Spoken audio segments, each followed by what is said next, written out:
दोस्तों, सोचिए आप रात के 2 बजे गहरी नींद में सो रहे हो। अचानक आपकी आंख खुले और आपको प्यास लगे। आप पानी पीने के लिए नीचे किचन की तरफ जा रहे हो, लेकिन तभी सीढ़ियों पर आपके ससुर जी आपको रोक लें। उनके चेहरे का रंग उड़ा हुआ हो, वे थर-थर काँप रहे हों और आपसे फुसफुसाते हुए कहें, "बहू, चुपचाप अपने कमरे में वापस चली जाओ। किचन में जो औरत पीठ करके खड़ी है, उसे पीछे मुड़कर मत देखना, क्योंकि वो आखिर कौन थी वो औरत और ससुर जी उसे देखने से क्यों मना कर रहे थे?" नेहा ने जब ससुर जी की बात ना मानकर किचन की तरफ कदम बढ़ाए, तो उसके साथ जो हुआ वो रूह कपा देने वाला था। सच जानने के लिए कहानी को अंत तक जरूर देखिएगा। नेहा की शादी को अभी मुश्किल से 6 महीने ही हुए थे।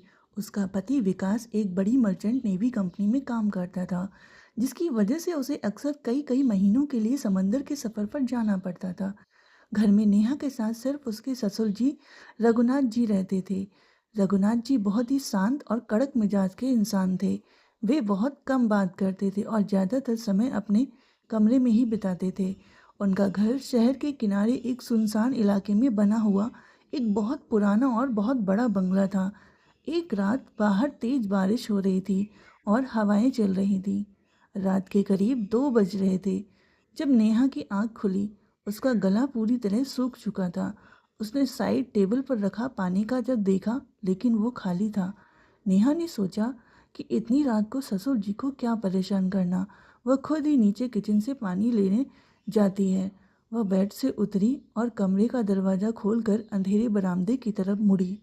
पूरे घर में सन्नाटा पसरा हुआ था, सिर्फ बाहर गिरती बारिश की बूंदों की आवाज आ रही थी।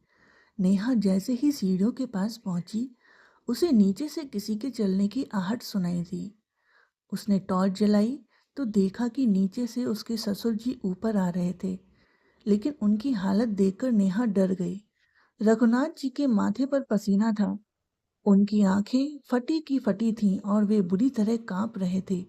उन्होंने तुरंत नेहा का हाथ पकड़ा और बेहद दबी आवाज में कहा, "नेहा, तुम जाग क्यों रही हो? तुरंत अपने कमरे में जाओ और अंदर से कुंडी लगा लो। किचन की तरफ देखना भी मत।" नेहा ने घबराते हुए पूछा, "पर ससुर जी, हुआ क्या है?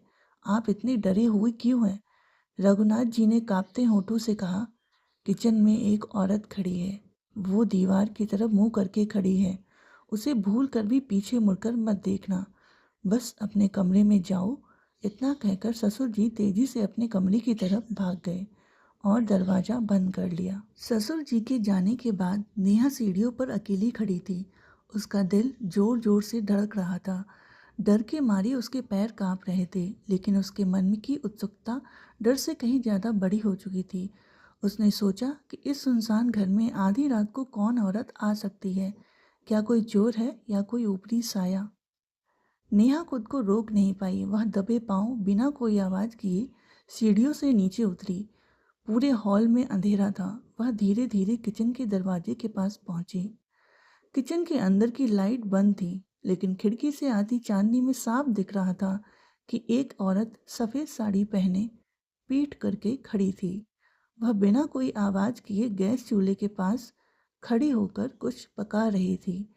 नेहा ने अपनी हिम्मत जुटाई, अपनी टॉर्च की रोशनी उस औरत पर मारी और कांपती आवाज में पूछा, "आप आप कौन हैं? इतनी रात को यहाँ क्या कर रही हैं?"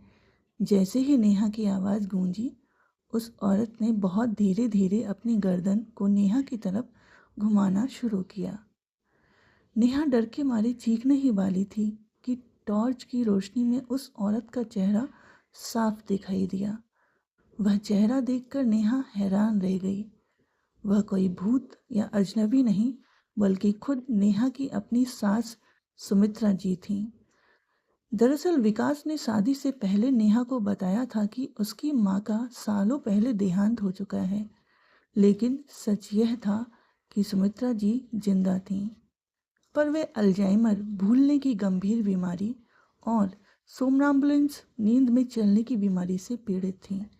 वे अक्सर आधी रात को उठकर अजीब हरकतें करने लगती थीं। ससुर जी दुनिया और समाज के तानों से बचने के लिए उन्हें घर के पिछले हिस्से में रखते थे और नेहा से यह सच इसलिए छुपाया क्योंकि उन्हें डर था कि कहीं नई बहू इस बीमारी को देखकर घर छोड़कर ना चली जाए। ससुर जी ने नेहा को किचन में जाने से इसलिए रोका था ताकि नेहा अपनी सास की इस हालत को देखकर डर न जाए। जब नेहा को सारा सच पता चला तो उसकी आंखों में आंसू आ गए। उसने अपनी सास का हाथ पकड़ा और उन्हें प्यार से कमरे में ले गई। नेहा ने अपने ससुर जी से कहा कि बीमारी कोई छुपाने की चीज नहीं है और अब से वह खुद अपनी सास की देखभाल करेगी। तो दोस्तों, क्या ससुर जी का अपनी पत्नी की मानसिक बीमारी को अपनी नई बहू से छुपाना सही था? और क्या नेहा ने अपनी सास को अपनाकर सही फैसला किया? अपनी राय कमेंट बॉक्स में जरूर लिखिए। अगर कहानी ने आपका दिल छुआ हो तो वीडियो को लाइक और चैनल को सब्सक्राइब जरूर कीजिएगा। धन्यवाद।